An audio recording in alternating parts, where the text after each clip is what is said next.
Sveiki, čia Valensas Balsevičius ir šiame video rodysiu, kaip susikurti įdėtinės detalės šeimą, o toliau tęsiu sekančius video apie tai, kaip veikia šeimos, kaip galima susikurti formulę šeimose, matomumo parametrus ir visą kitą.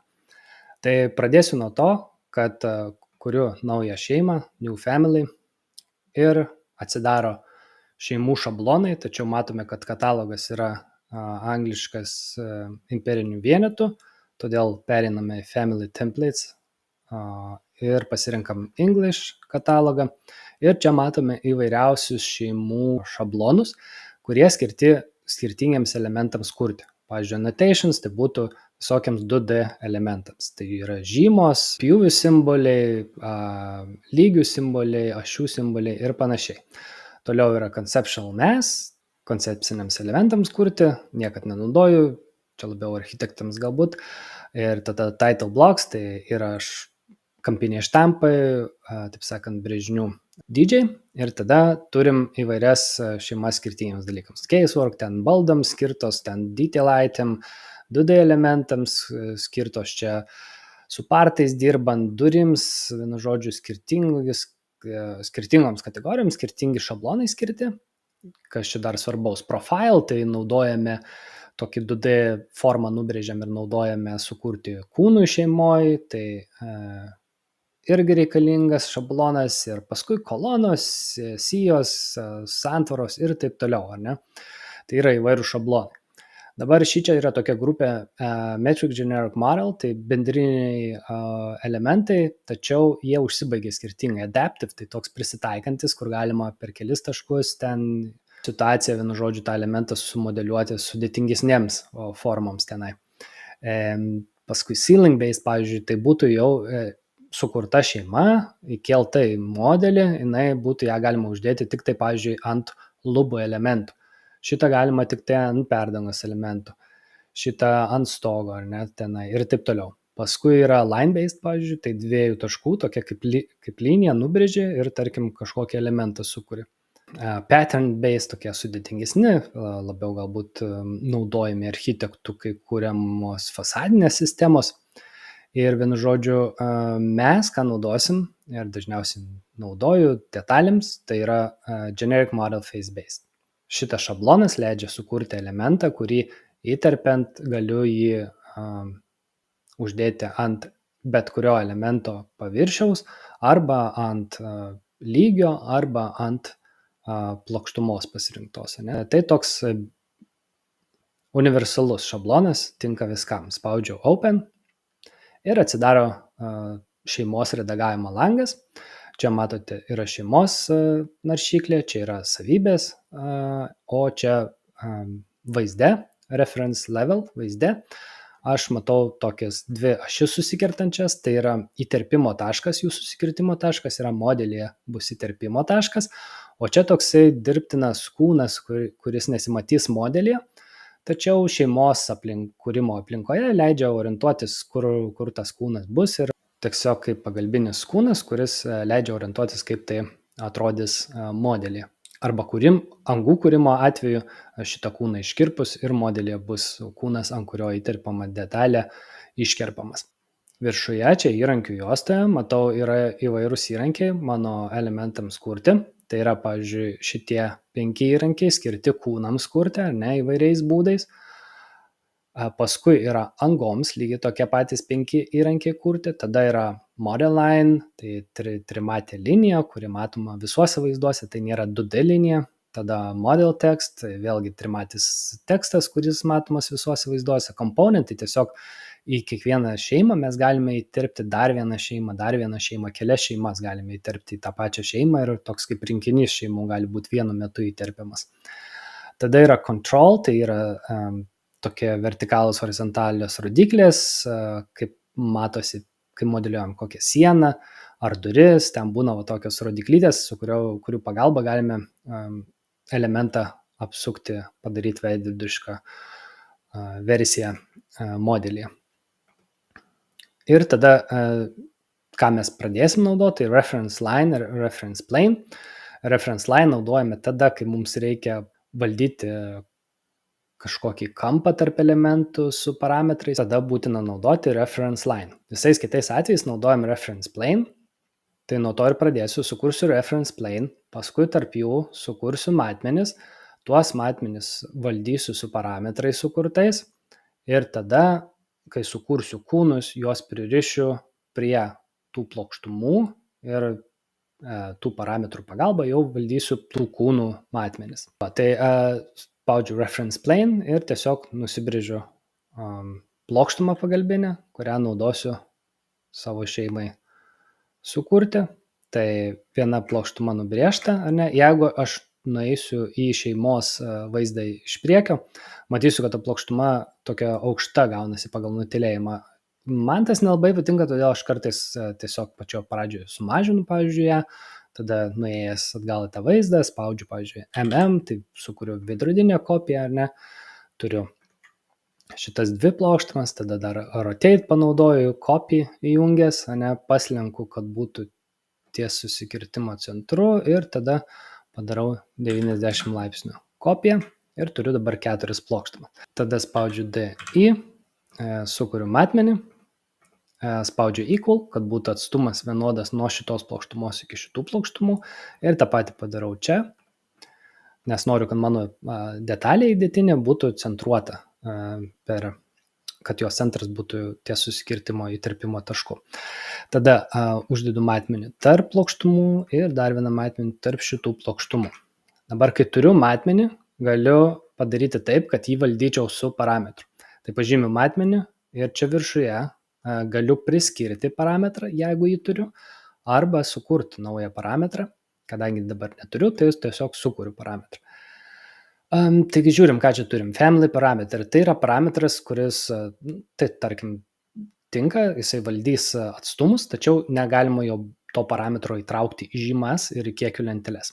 O share parametras tai galima įtraukti į žymas ir kiekių lenteles, tačiau jį reikia susikurti iš papildomo failo.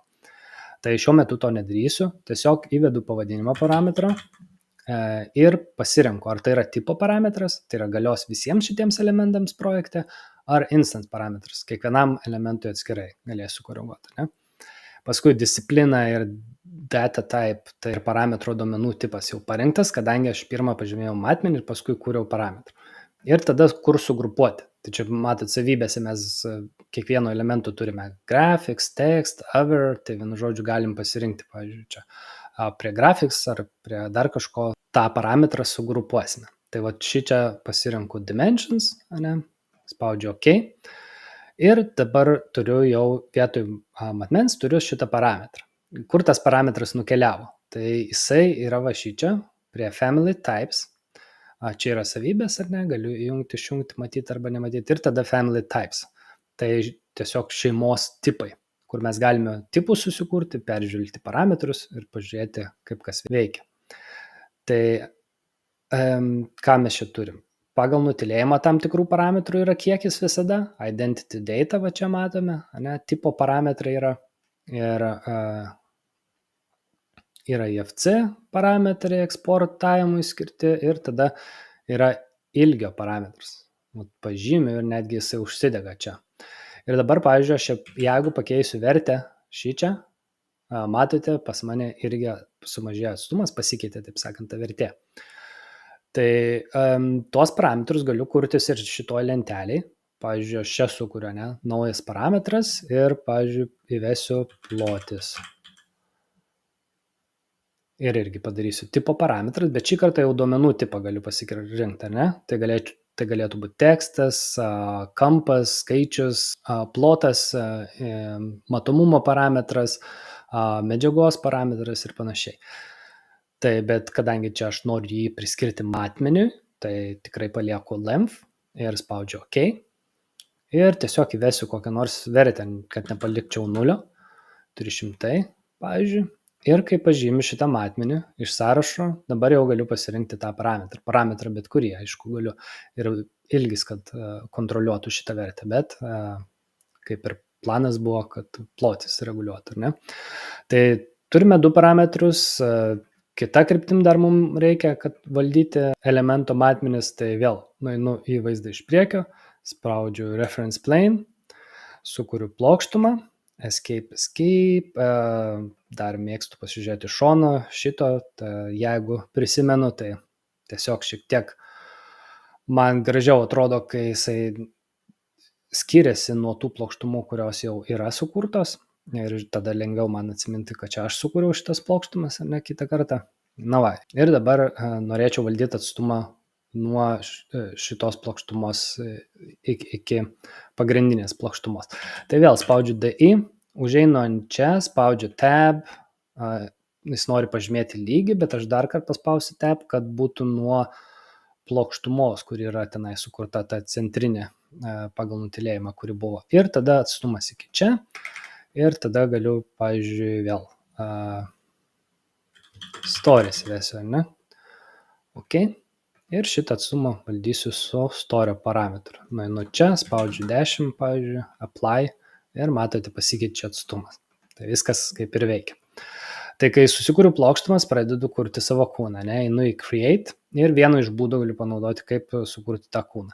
Šiuo atveju naudosiu extrusion, tai spaudžiu extrusion ir tiesiog nubrėžiu kontūrą, kurį paskui išstumiu tiesiog viena kryptimi. Tiek apačioje, tiek viršui bus vienodas. Tai čia pasirenku stačiakampio brėžimo būdą ir brėžiu tiesiog nuo susikirtimo iki susikirtimo. Automatiškai, kadangi brėžiau ant pagalbinių plokštumų, tai jisai man iš karto leidžia ir prirakinti jas.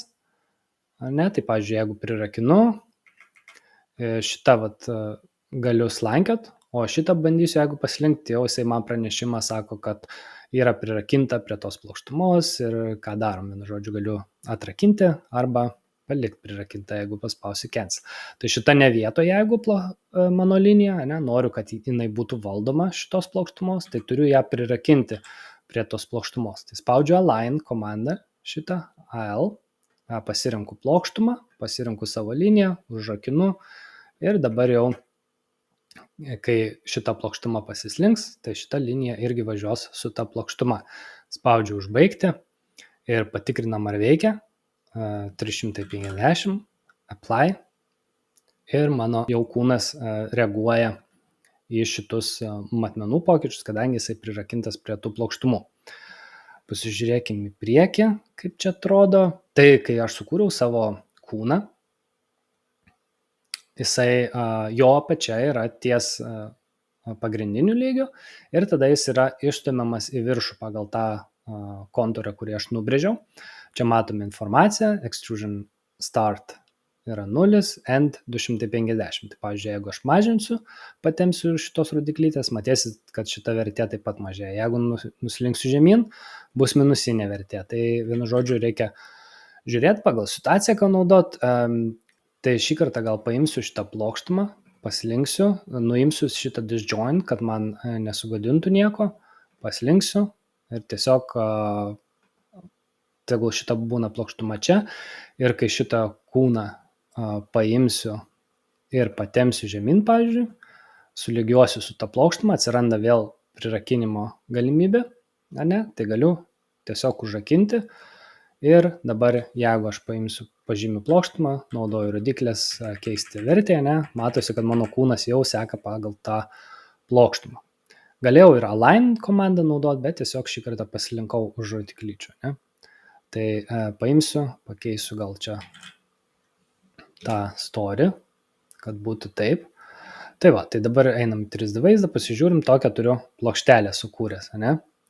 Tai ką dabar dar noriu padaryti, tai tiesiog sukurti tipą šitai plokštelė, ne? Spausiu new type ir, pavyzdžiui, plokštelė, tenai 400 ant 300 ant 12 storio, ne? Tai va, čia 300 padarysim, ne? Parametras. Tai čia pavadinimas, o čia jau parametrų vertės. Ok. Prieš įkeldamas į projektą noriu pakeisti šitos plokštelės kategoriją, kadangi šiuo metu tai yra generic model kategorija. Tačiau aš noriu, kad tai būtų structural connection, konstrukcinio sujungimo kategorija. Tai paspausiu šitą ikoną ir čia galima pakeisti kategoriją. Tai vat visos, kurios kategorijas galime redaguoti ir saugoti kaip failus, yra čia pateiktos. tai yra, pavyzdžiui, structural rebar, tokios nėra, arba wall, ar ne, tai yra užkraunamos šeimos.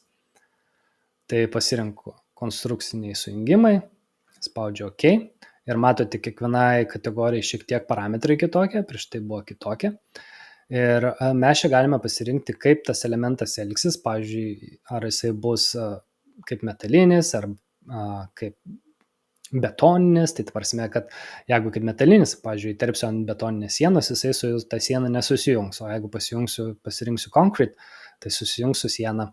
Tai šiuo metu to noriu turėti metalinę plokštelę, tai pasirinku steel arba other parinku. Tada, ką čia reiškia enable cutting in views, reiškia, kad jeigu pjausiu pjūvyje per plokštelę, tai ir matysiu nuo tos vietos, kur pjūvis perina ir jo yra gylis. O jeigu būtų išjungtas, tai tiesiog esant pjūviui per plokštelę, jinai man visa matytųsi pjūvė. Cut with voids išskirta, jeigu turiu angų šeimoje, šiuo metu aš jų neturiu, tai nenaudoju. Ir shared yra tada naudojama, kai mes turime kelias šeimas, kai noriu šitą šeimą užkrauti į kitą šeimą ir noriu gauti kiekių žiniaraščiuose jos kiekius, tai tada naudojam shared. Bet kadangi tai yra mano pagrindinė kol kas šeima, tai aš to nenaudosiu. Ir dar prieš užkraudamas į projektą norėčiau išsaugoti šitą šeimą, ne? Tai spaudžiu file, save as, nes kol kas mano šeima vadinasi family 2. Tai save as, family, ir tada tiesiog susirandu katalogą, kur noriu turėti tą šeimą, įvedu pavadinimą ir spaudžiu save. Tada užkraunam į projektą. Ir turiu šičia šeimos pavadinimas plokštelė, šeimos tipo pavadinimas 400-312, ne? Ir dabar vedu pelę ant pasirinkto paviršiaus, tai gali būti bet kuris paviršius, mato tiek kolona, tiek sija užsidega, tai įterpsiu tiesiog viršuje pasižiūrėjęs, galiu, kad įterpti ant paviršiaus arba ant darbo plokštumos, ne? Tai vat galiu pasirinkti ir šį kartą tiesiog įterpiu ant sienos keletą iš tų elementų, matau apie informaciją ir galiu pakeisti, tarkim, kažką. Tai kaip ir sakiau, šiuo metu aš sukūriau, kad ilgis ir plotis būtų tipo parametrai. Tai reiškia, čia nematau tų parametrų, bet jei padarau edit type, tai prie dimension grupės matau visus savo 3 parametrus. Ne? Ką tai reiškia, kad pavyzdžiui, jeigu pakeisiu ilgį į 200 ir paspausiu apply, tai visoms šito tipo plokštelėms pasikeistas matmuo. Tai aišku, jeigu tai pakeičiu, tai turiu pakeisti ir pavadinimą, ne, tarkim. Ok. Ir, pavyzdžiui, jeigu čia sukursiu kokią kitą plokštelę, edit duplicate padarysiu, ne, nes galiu ir projektą jau dabar kurtis tuos tipus, kadangi turiu šeimą, tai nebūtina grįžti į šeimą, tiesiog kuriuosi naują tipą, keičiu parametrus čia, ir spaudžiam OK. Ne? Ir dabar turiu keletą to paties tipo elementus. Ir vienu žodžiu, kadangi tai yra tipo parametrai, bet kada pakeitus į kažkokią kitą vertę, pakeisiu tik to tipo elemento reikšmės. Grąžinsiu šito, spaudžiu OK. Ir tai grįžtam šiek tiek į šeimą, pasižymėsiu ir paspausiu edit family, kadangi šeima atidaryta, tai man tiesiog grįš į tą šeimą, ne, į redagavimo langą. Tai jeigu čia, pavyzdžiui, būtų ne type parametras, ne, ilgis, o būtų instance parametras, tarp kitko čia dar yra papildomai užsidega reporting, tai reiškia, kad jis nekontroliuoja kažko, o tik tai atspindi atstumą, tarkim, tarp kažkokių dalykų, ne? Tai pasirinku instance ir čia toks susidega default, reiškia vertė, ta prasme numatytojų vertė, kai užkraunam projektą, ne? Tai dabar padarysiu load into project ir kadangi aš pakeičiau parametrus, vertės, pamodifikavau šeimą, tai manęs klausia, ką aš noriu daryti. Ar noriu tik pačią šeimą užrašyti, ar noriu pakeisti ir šeimą, ir parametrus. Tai yra užrašyti tuos, kurie projekte parametrus, užrašyti parametrų vertėmis iš šeimos. Tai aš noriu tik tai pačią šeimą pakeisti, nenoriu parametrų, ne? Tai tada tai padarau. Ir dabar matysite, kad pažymėjus šitą elementą, ilgis parametras jau bus šičia, man nereikia eiti į edit type, o bus prie elemento parametrų ir čia pakeitus vertę, aš pakeisiu informaciją tik šitam. Tai, pavyzdžiui, net ir skirtingus du elementus pažymėjus, ar ne, galiu pakeisti 50 ir jie iš karto tik šitie du elementai pasikeis. Tai va toks skirtumas tarp type ir instance parametrų. Tai tiek šioje įžanginėje pamokoje. Iki.